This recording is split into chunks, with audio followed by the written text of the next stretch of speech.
Alright, so today I'm coming to you guys talking about some orbs, which I know is going to get a little bit controversial because a lot of people are really kind of into orbs these days, and I'm not as much. So as we start diving in to talk about it, first of all, I want to ask, what are orbs? Orbs are theorized to be really small pinpoints of energy that's manifested intensely enough to present itself as a small pinpoint of light. Now, what's often confused is that people think that orbs are evidence of paranormal activity, when in fact, even if you are actually capturing an energy orb in your photographs, that's not even necessarily indicative of paranormal activity. It means just that there's a ball of energy floating around the room. Now, in fact, scientists have actually been studying balls of energy for some time now. Ball lightning has actually been reported for centuries, and scientists do try to study that, but the phenomena is so rare that it's really difficult to actually study it.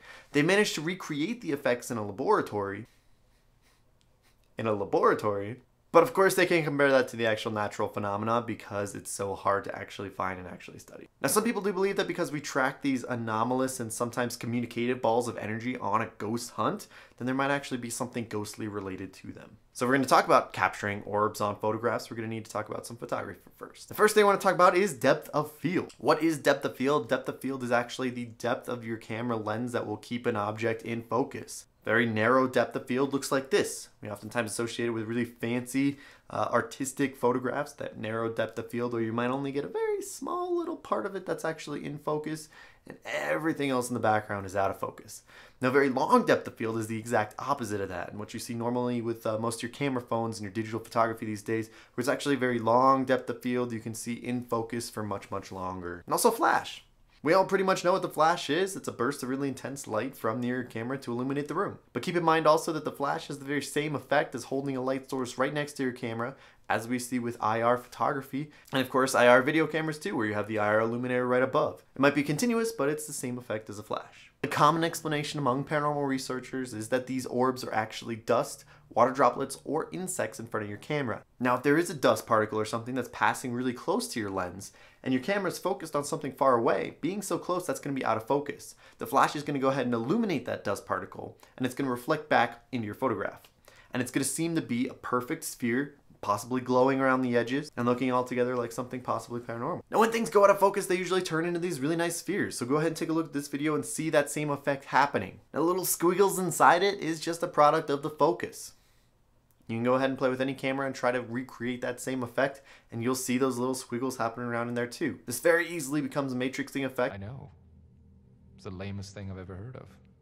Also known as pareidolia. Our human brain is trained to recognize other facial features in people as a psychological function of our brain. And so when you're zoomed that close in on a picture that you're down to the pixels practically and you see a little face happening there, do you really think that that's actually a little tiny face? If this is a particle that close to the lens, it's going to be out of focus. And it wouldn't make sense that a spirit's coming through and gets more in focus as the camera gets more out of focus. And however though, if this orb is something across the room where the camera is focusing, it would have to be a large enough object that everyone in the room would see it. Now the key is also this. Most orbs, if they are actually a ball of energy, would be characterized by producing light, and it'd be concentrated at the center of the orb. Most orbs in photography have their outer surface glowing or only a side of that as it reflects the light. In the best case scenario, if you had a genuine orb, it would actually be casting light on nearby objects. Oftentimes you might get kind of purple glow on the outside of the orb. Sometimes you get other colors as well though. And if it's a water droplet, you might get kind of a rainbow effect of all kinds of colors in there. It might look really psychedelic, really trippy, and totally like how your aunt would look if she was actually dead. Same thing goes with video cameras too. You've got a really powerful IR illuminator when most ghost hunters go out in the dark. And this is like shining a really, really bright flashlight into the room. Because video cameras are a little bit better quality than most digital cameras and cell phone cameras these days, you're not going to get that same kind of effect of the out of focus blurry orb when you're shooting at night like that with the IR illuminator. However, we do get a lot of insects and stuff passing by on the lens a little bit further away. They're going to look really bright because you're essentially shining this big old spotlight right at them. And they're going to come and go, lighting up and disappearing as they go in and out of the light from the IR illuminator. Sometimes they can have kind of a blinking on and off pattern where they seem to oscillate. That's because the piece of dust is going around and it's actually reflecting a shiny surface. So it's not actually a blinking orb of any kind, it's just a spinning piece of dust. And usually if it's tracing a strange path, that means that it might just be an insect. Or as breezes kind of go, all kinds of crazy and especially in weird drafty old places, you're going to get strange flight patterns. Sometimes they're close enough to see wings on the insects, and then it's definitely a guarantee. Sometimes they're far enough, though, that you can't see the wings on the insects. Doesn't mean it's not a bug. And because dust often travels in packs, when you see it swirling all over the ground at a really dirty location, doesn't mean that individual pieces of dust or bigger particulate matter might not be caught in the air around you. It might be going on some kind of a draft right in front of your camera lens, all by itself. Now, why is it sometimes in colors? Some people say if it's purple, it must be your uncle or something. Like I said before, if it's water, it'll actually sometimes reflect in all kinds of different colors and it'll look really crazy. But oftentimes too, if you have your light source reflecting off of something really near to the camera that's a bright color, your dust is going to be reflecting that same colored light as well. And so oftentimes if you have a red wall near you, you're going to get red orbs. However, though, I do like to play devil's advocate on a lot of this stuff, and so I'm going to play devil's advocate with orbs as well. Orbs actually do seem to be a recurring phenomena, at least up at the Stanley Hotel, that I've seen with my own eyes. And while it doesn't exactly look like dust particles that are captured in a lot of people's photographs, they are strange, almost type tricks of the eye flashes that I'll see sometimes from the corner of my eye, sometimes up kind of near the ceiling, sometimes down to the floor. What's interesting about these, though, is that they're often validated by other people in the room. Now, this happens often enough, and sometimes almost solid enough, that it almost looks like actual sparks happening.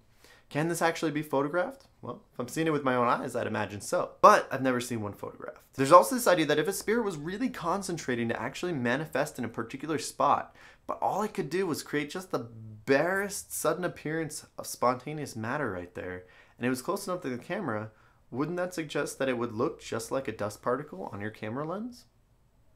And certainly so. If that's what's happening, if a spirit's actually appearing that close to your camera lens, it would look just like a piece of dust. My problem with that, though, is that even if that is what's happening, when you look at how common dust, bugs, and water droplets are in our environment around here, what's more likely? That you've captured something that's totally explainable and happens almost everywhere, 99% of the time? Or do you think you have proof positive that you've actually captured a ghost? That's what makes me a skeptic. So that's mostly all I got about orbs. There's a ton of different websites out there. If you guys just do a little bit of Googling, look up orb ghost photos, hit up the Wikipedia article. There's a little bit of science there about how these photos actually kind of start to occur, how they actually start to happen.